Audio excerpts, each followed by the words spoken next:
Hola, ¿qué tal amigos de YouTube? En esta ocasión con Joan Ren les explicaré la teoría de la imprevisión. Esta teoría consiste en la posibilidad que tiene el juez de entrar a revisar un contrato a fin de reajustar o reequilibrar las prestaciones con el fin de darle equilibrio nuevamente. Es decir, que vamos a encontrarnos ante una situación que desequilibró las prestaciones y lo que va a hacer el juez es entrar a reequilibrarlas.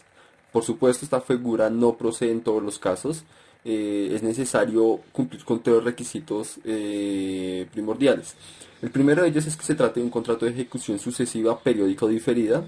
Cuando hablamos de los contratos de ejecución sucesiva periódica, son aquellos en los que las prestaciones van a estar dadas en determinados plazos de tiempo y va a ser reiterado, sea el ejemplo del contrato de arrendamiento, donde se va a dar la tenencia de bien sea un bien mueble o inmueble, a cambio de un canon que va a ser pagado periódicamente. Ahora bien, cuando hablamos de contratos diferidos, estamos haciendo referencia a aquellos en los que, si bien son contratos instantáneos, el cumplimiento de la prestación por una de las partes va a estar diferida o va a estar sometida a una condición o a un plazo. El segundo requisito es que se trate de una circunstancia extraordinaria imprevista. Tiene que tratarse de extraordinaria, es decir, que sea por fuera del giro ordinario del contrato, y además de eso que sea imprevista, es decir, que las partes no hayan podido preverlo en el contrato y por ende pues va a acaecer esta situación, esta circunstancia que va a desequilibrar alguna de las partes. Ahora bien, debe tratarse de un fenómeno resistible, ya que si es irresistible, es decir, que la parte no la podrá resistir, no la podrá solventar, y por ende pues no se trataría de la teoría de la imprevisión, sino de un caso fortuito.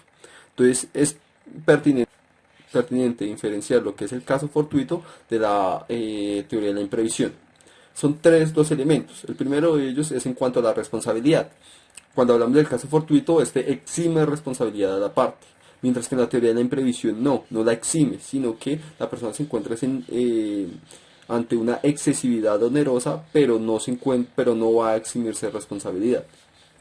En cuanto a la resistibilidad, en el caso fortuito es irresistible, la parte no puede resistir dicha situación y por ende pues se da la extinción de la obligación y en consecuencia pues extingue la responsabilidad. Hágase de cuenta el ejemplo de la persona que debe una casa, debe entregar una casa, pasa un terremoto, se destruye la casa, entonces ya no existe casa, no se puede resistir esta situación y por ende pues queda resuelto el contrato.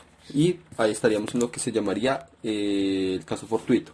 Mientras que en la teoría de la imprevisión en la teoría de la imprevisión es resistible. Digamos que en el mismo caso de la casa sigue existiendo, digamos que se dañó una columna o varias columnas, lo que hace que el vendedor tenga que incurrir en demasiados costos o demasiados gastos para reparar dicha casa. En este caso debe tratarse de una accesibilidad onerosa y el juez entrará a analizar si procedería teoría de la imprevisión o no.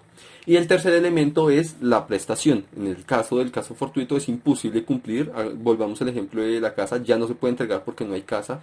Mientras que en la teoría de la imprevisión es posible entregar la prestación o el objeto de la prestación de lo que se debe, pero existe un desequilibrio abrupto, es decir, que en este caso, volviendo al ejemplo de la casa, la persona le resultaría demasiado costoso incurrir en los gastos para reparar en esa casa y por ende acude a esta teoría de la imprevisión para que pues se logre incrementar un poco más el precio, es decir, cambiar las reglas del contrato que ya se había previsto desde antes.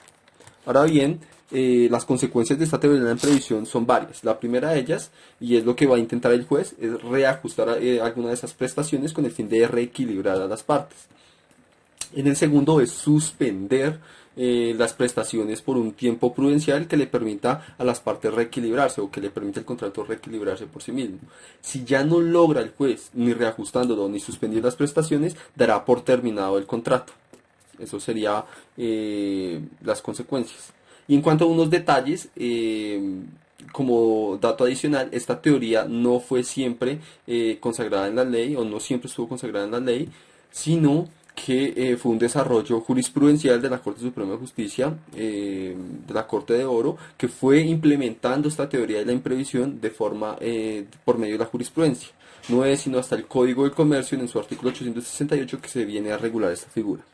No siendo más, por favor denle me gusta, por favor recuerde suscribirse y comentar algún otro tema de derecho colombiano que les gustaría abordar.